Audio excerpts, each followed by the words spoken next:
Dear Kuya Dods. Dear Kuya Dods. Alright, Melvin, mauni ang ako ang advices nimo kabahin sa imo ang gipadangat nga suiran sa gugma nga diin gipasikitan ka sa nga mga babae nga niagi nimo. Sumala pa nimo Melvin tanang atensyon kusog pati ang imo ang kaugalingon imo nang gihatag nila pero wa gihapoy bili para sila ang imo ang gipakita nga atensyon. So Melvin, ang akong unang advice nimo, dili ikaw ang problema, Melvin. Pirmi na tong pasangilan na atong kaugalingon, kung biyaan ta o pasakitan ta sa atong hinigugma. Pero paminaw Melvin ha, ang tao nga di kabalo mo value sa imong pagkatinud-anay, sila ang nawagtangan og bahandi, dili ikaw Melvin.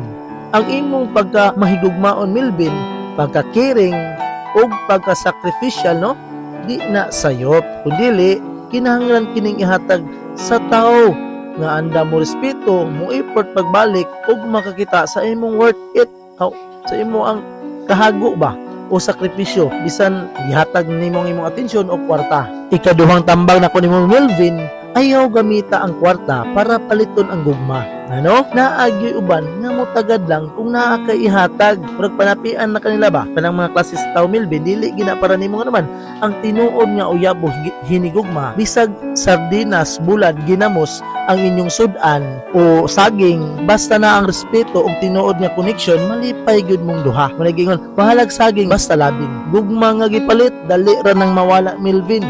Gugma nga tinud-anay kana bisag way budget mo tabang pana nimo bisag unsa pa ang inyo ang sitwasyon sa kinabuhi. Ug sunod Melvin nga tambag sa plano nimo karon sa imong ginaingon nga bayot na lang imong uyabon ugoy. Ayaw tao na hinahinay lang. Munaingon nga list sa to sugod ray lisod. Sugod ray lisod Melvin o sugod ray luod. Pagklaro diha. Panapi na punay mo imbis ikaw mo gipanapian sa bahay, ikaw na po manapi karon. Silbi mo murag mobalos ka. Ayaw Melvin, bad na siya.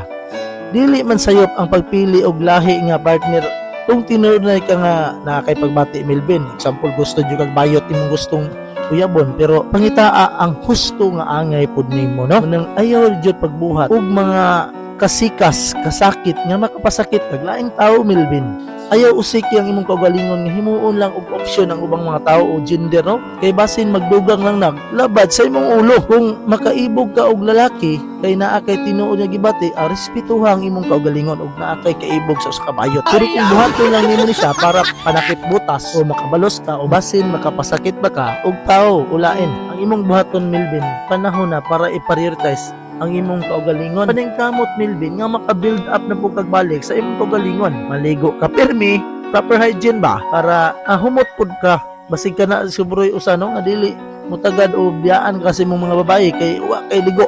Mag-ilis og limpyo kay deserve nimo nga limpyo ug komportable ka Melvin.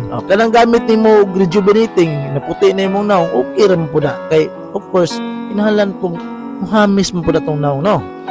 Kanang imong kwartang gihatag sa imong mga kauyaban, pwede mo kang muhatag pero ayaw ihurot kay diha ng panahon na kung kwarta imong ihatag o gastuhan gani nimo makapatay kag tao nya buhon. So ayaw gyud managing tawag, self-love is not selfish, it's survival, di ba? Melvin, sa ako ang last nga advice nimo o final words, no? Kabalo ko nga bugat ang imong gibati karon Melvin, pero ayaw kaulaw sa imong kaagi. Kini nga kasakit mahimong leksyon para imong mapili ang sakto nga sunod nga babae nga para nimo. Ayaw kahadlok nga mahimo kang single sa ulitaw pa mo ka, wala pa man gani og mga nilapas sa kalendaryo 40 ka pin, okay pa na.